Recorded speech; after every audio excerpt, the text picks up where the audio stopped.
दोस्तों, तो आज हम देखने वाले हैं कि मार्केट में हमारा बिग लॉस क्यों होता है। ऐसे कौन से रीजन है जिसमें हमारा बिग लॉस होता है और उस पर क्या सॉल्यूशंस है वो हम देखने वाले हैं। मार्केट में हमारा सबसे बड़ा एनिमी है रिटेलर का, वो है बिग लॉस। तो इसे कैसे कट करना है, इस विषय पर आज हम चर्चा करेंगे। तो बताओ कि आपके साथ कभी ऐसा हुआ है कि आपका पहले अच्छा खासा प्रॉफिट हुआ और फिर एक गलत या रैंडम ट्रेड से मार्केट क्लोजिंग तक अकाउंट लाल हो गया। एक एग्जांपल से समझते हैं। पहले आपने 1000 का प्रॉफिट बुक किया, लेकिन एट द एंड आपका 4000 लॉस हो गया। अब ये लॉस से क्या होगा, हमारे कहीं ना कहीं कॉन्फिडेंस का लॉस होता है। क्योंकि जब 1000 प्रॉफिट हमने बुक किया था तब का कॉन्फिडेंस अलग था, और जब हमने 4000 लॉस बुक किया तब का कॉन्फिडेंस अलग है। कहीं ना कहीं वो लॉस हुआ है हमारे कॉन्फिडेंस का, हमारे मेंटल पीस का। क्योंकि रिटेलर ज़्यादा लॉस से, बिग लॉस से कहीं ना कहीं वो मेंटल स्टेबिलिटी चली जाती है, मेंटल बैलेंस बिगड़ जाता है, कहीं ना कहीं वो सुकून चला जाता है, और करियर का भी। आखिर तक अब हम मान रहे हैं कि स्टॉक मार्केट में हमें करियर करना है, और बिग लॉस है सबसे बड़ा एनिमी, हमें रोकेगा, हमें तोड़ेगा। तो ये हमारे कहीं ना कहीं ये करियर का लॉस है। तो हमें बिग लॉस को तोड़ना है। ट्रेडिंग साइकोलॉजी के ऊपर बात कर लेते हैं। अब ट्रेडिंग सिर्फ चार्ट्स का गेम नहीं है। मार्केट में दिखता है कि रेड कलर और ग्रीन कलर कैंडल से चार्ट बनता है। अगर ये सिर्फ चार्ट होते तो चार्ट को समझ के एक एनालिसिस करके हर कोई मार्केट में प्रॉफिटेबल हो जाता। लेकिन ये गेम है एनालिसिस का, सिर्फ गेम नहीं है, ये गेम है माइंड का। माइंड सबका कंट्रोलेबल नहीं रह सकता। हो सकता है एक स्ट्रांग व्यक्ति का भी माइंड कंट्रोलेबल ना रहे, वो लॉस से घबरा जाए, वो दिक्कत में आ जाए, लेकिन एक साधारण व्यक्ति का भी माइंड पे अच्छा खासा कंट्रोल हो। ये चीज़ें हैं जो मार्केट में हमें प्रॉफिटेबल बनाती है या प्रॉफिटेबल बनाने से रोकती है। ये सिर्फ माइंड का गेम है। स्ट्रैटेजी सबके पास होती है। आज यूट्यूब पे देख लो, ढेरों स्ट्रैटेजी मिल जाएगी। स्ट्रैटेजी अगर नहीं होगी तो मिल जाएगी। स्ट्रैटेजी से, सिर्फ स्ट्रैटेजी से कुछ नहीं होता। माइंड को जितना कंट्रोल में रखोगे उतना आपका प्रॉफिट बढ़ेगा, उतना लॉस कम होगा। हम हारते हैं मार्केट में अपने इमोशन से। हमें इमोशन लेस बनना है, हमें इमोशन लेस बनना है ताकि हमारा प्रॉफिट हो सके। तो अब हम रीज़न 1 को देखेंगे कि आखिर मार्केट में हमारा बिग लॉस क्यों होता है। पहला रीज़न है कि ओवर कॉन्फिडेंस। कहीं ना कहीं हमने 3-4 दिन ट्रेड्स किए और वो पॉजिटिव हो गए, हमने जो कुछ कमाया था वो अच्छे खासा कमाया, और चौथे दिन हमको जो कॉन्फिडेंस है कि नहीं, अब जो हम सोच रहे वही हो रहा है, मार्केट अब हमको पूरी तरह से समझ में आ गया है। तो हम क्या करेंगे, रिस्क भी बढ़ा देंगे और एक रैंडम ट्रेड, बस मुझे लग रहा है, अजम्पशन के बेसिस पर एक ट्रेड ले लेंगे, और जो जाएगी गलत वो गलत हो जाएगी, निगेटिव चली जाएगी। एसएल भी हम नहीं देंगे, उस ट्रेड में एसएल हटा देंगे, रिस्क बहुत बढ़ा देंगे, जिस वजह से हम बिग लॉस में कन्वर्ट हो जाते हैं।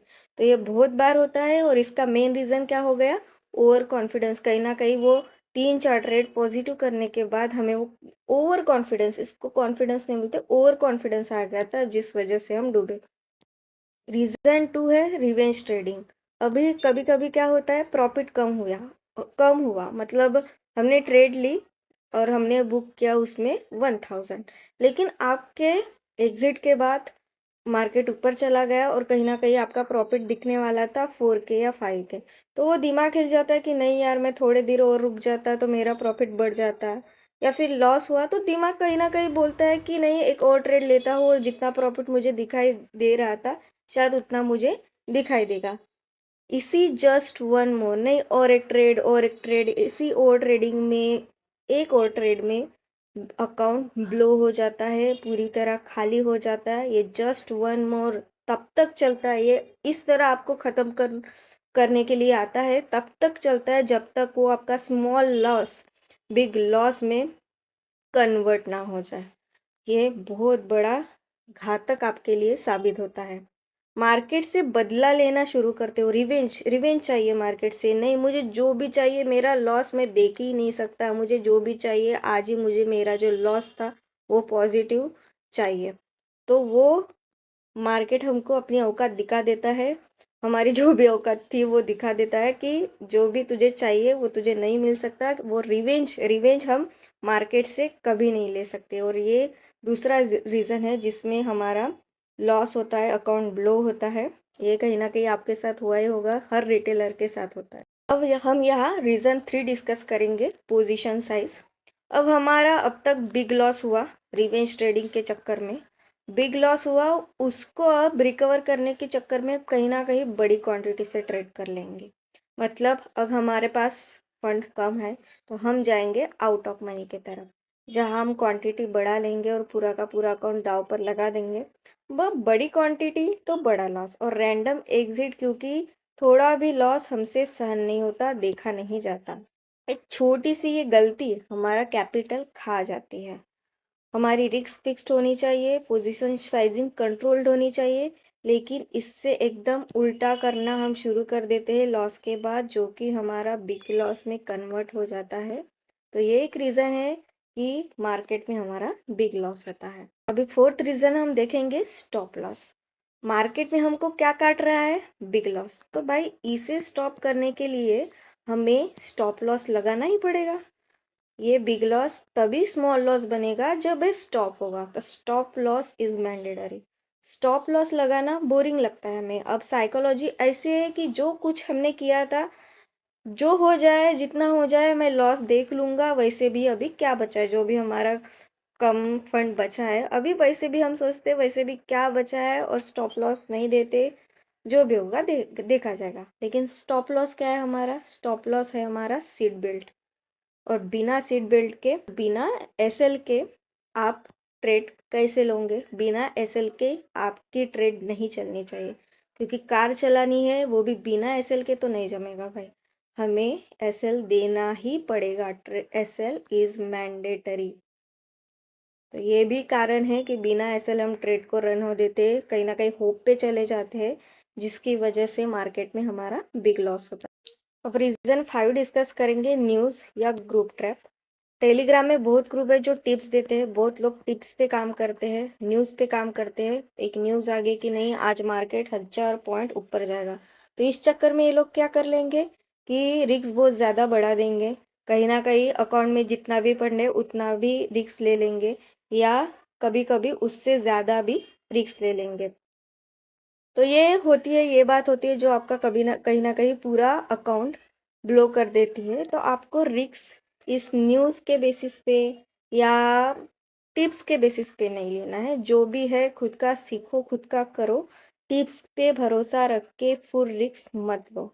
अब ये जान लो कि कहीं ना कहीं मूवमेंट आ गई, एक 500 पॉइंट्स की बड़ी मूवमेंट आपको दिख गई कि आज मार्केट में ये न्यूज़ आ गई और एक 500 पॉइंट्स की बड़ी मूवमेंट आ गई।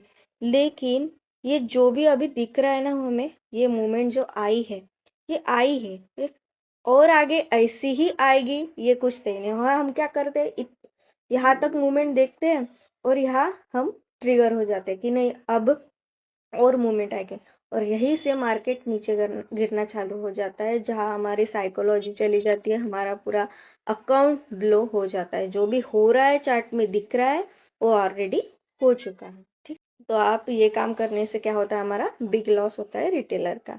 अब ये मेरी खुद की पर्सनल स्टोरी है। मेरा फर्स्ट लॉस हुआ था 1000। मतलब पहले मेरा एक ट्रेड में लॉस हुआ, 1000 रुपये का लॉस हुआ। लेकिन फिर मैं वो लॉस देख ही नहीं सकी, मेरी साइकोलॉजी कंट्रोलेबल थी ही नहीं। मैं लॉस देखी नहीं, मुझे लॉस देखना ही नहीं है। इस चक्कर में ये 1000 का लॉस कब 10,000 में बदल गया मुझे पता ही नहीं चला। और ये क्यों हुआ? क्योंकि जो भी रीज़न हमने पहले देखे, मैंने वो सब कुछ किया, वो सब कुछ किया मैंने खुद को तोड़ने के लिए।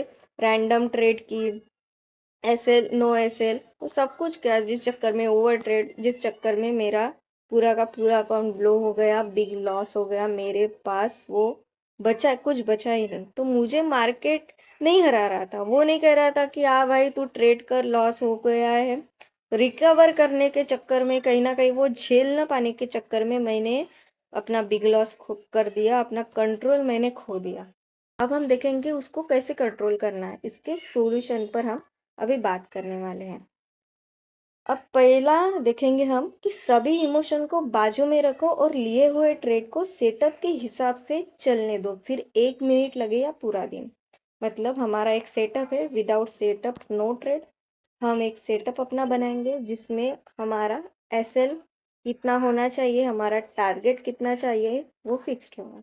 तो ये जो भी हमारा सेटअप है उस हिसाब से हम ट्रेड लेंगे और उसे चलने देंगे।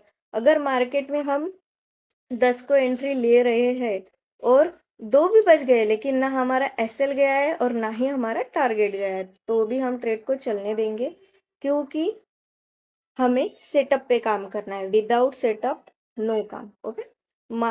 सेकंड देखेंगे हम, मार्केट में आए छोटे छोटे मूवमेंट को देख के रैंडम ट्रेड मत लो। हम इस पे पहले भी डिस्कस कर चुके हैं और अभी भी कर रहे हैं कि मार्केट में अब 3 मिनट में कभी कभी दिखता है कि स्पाइक आ गई है, उससे हम कंट्रोल में नहीं रहते, कहीं ना कहीं हम एक्साइटेड हो जाते हैं। तो वो एक्साइटमेंट आपको नहीं दिखानी है। छोटे छोटे मूवमेंट को देख के आपको वो रैंडम ट्रेड नहीं लेनी है, सिर्फ और सिर्फ सेटअप से ही काम करना है। डेली लॉस लिमिट, तो हमारा जो लॉस लिमिट है, हमको काटता क्या है, बिग लॉस। तो लॉस की लिमिट फिक्स होनी चाहिए किसी भी हाल में। ये ध्यान में रखो कि कल जितना लॉस हुआ था उससे ज़्यादा लॉस मतलब करियर खत्म है। अगर हमारा फंड है 10,000 का, कल हमारा लॉस हो गया 1,000, मतलब कहीं ना कहीं 10% हमारा चला गया, ये भी बड़ा ही लॉस है। और आज हम 2,000 का लॉस कर रहे हैं, मतलब हमारा पूरा कुल मिला के लॉस कितना हुआ, 3,000। मतलब फंड के हिसाब से हमारा 30% लॉस हो गया है। और कहीं ना कहीं मतलब ये हम खत्म कर रहे हैं अपने अकाउंट को धीरे धीरे। लॉस हमारा कंट्रोलेबल चाहिए, हमारी लॉस लिमिट चाहिए। हमारा कैपिटल का है, हमारा कैपिटल ही सब कुछ है। कैपिटल है हमारा हमारा सोल्जर, और हर ट्रेड है हमारा वार। तो जो हम वार करेंगे वो सोल्जर हमारा रहना चाहिए ना, सोल्जर के हिसाब से करेंगे। सोल्जर स्ट्रांग हो, ट्रेड स्ट्रांग होने के लिए हमारे सोल्जर स्ट्रांग हो, और वहाँ कब लगाना है उनको कब नहीं, ये हम ध्यान में रखेंगे, तभी हमारा बिग लॉस कट होगा। तो मार्केट को हमें दोनों साइड से देखना है, बाय और सेल दोनों एंगल से देखना है। ठीक है, ये एक सॉल्यूशन है। फिर सेटअप से ही मार्केट को देखो, जो भी हमारा सेटअप से, बस सेटअप ही हमें मार्केट में दिखना चाहिए, कुछ और नहीं दिखना चाहिए। यहाँ सपोर्ट है, यहाँ रेजिस्टेंस है, ब्रेकआउट है तो मैं ट्रेड ले लूंगा, नहीं। बस हमें सेटअप पे ही काम करना है। हमारी क्वांटिटी फिक्स होनी चाहिए, कहीं ना कहीं रैंडम क्वांटिटी आज 40 ले ली, कल 200 ले ली, ये हमारा एसएल ना ही फिक्स रखेगा ना ही टारगेट फिक्स रखेगा, तो ये ही दिक्कत देगा हमें। तो कहीं ना कहीं हमें हमारी क्वांटिटी पे ध्यान देना है। क्वांटिटी हमें फिक्स मतलब फिक्स ही चाहिए। ट्रेड लेने से पहले सभी चीज़ें कैलकुलेट होनी ही चाहिए, और उसको फॉलो करने के लिए हमें तैयार रहना है। ऐसा नहीं कि एसएल कट गया फिर भी ट्रेड चालू है, चालू है, चालू है, टारगेट भी हो गया फिर भी ट्रेड चालू है। तो हम एसएल पर ही रुकना है, और टारगेट हिट हो जाए तो आप ट्रेल कर सकते हो टारगेट को, लेकिन वो टारगेट लेके निकल जाएंगे। तो यही है सॉल्यूशन। एट द एंड क्या है कि लॉस कंट्रोल करना ही हमारा असली प्रॉफिट है। एट बिगिनर लेवल पे क्या है कि लॉस को जितना कम रखेंगे उतना ही हमारा प्रॉफिट बड़ा होता जाएगा, उतना ही हमारे पास चांसेस ज़्यादा रहेंगे। तो लॉस कंट्रोल करना ही हमारा असली प्रॉफिट है, क्योंकि रिटेलर को मार क्या रहा है, सिर्फ और सिर्फ बिग लॉस मार रहा है। यही है हमारा ये एनिमी। अगर इसको कंट्रोल में कर लिया तो हम भी उस 10% ट्रेडर में आ जाएंगे जो मार्केट से पैसा बनाते हैं। तो कमेंट करो दोस्तों कि आपका कभी बड़ा लॉस हुआ है क्या, और वो कब हुआ था और वो क्यों हुआ था, ताकि हम सभी उससे सीख सकें। और वीडियो अच्छा लगे तो प्लीज़ लाइक करें, शेयर करें और सब्सक्राइब करें। Thank you from M3 finance.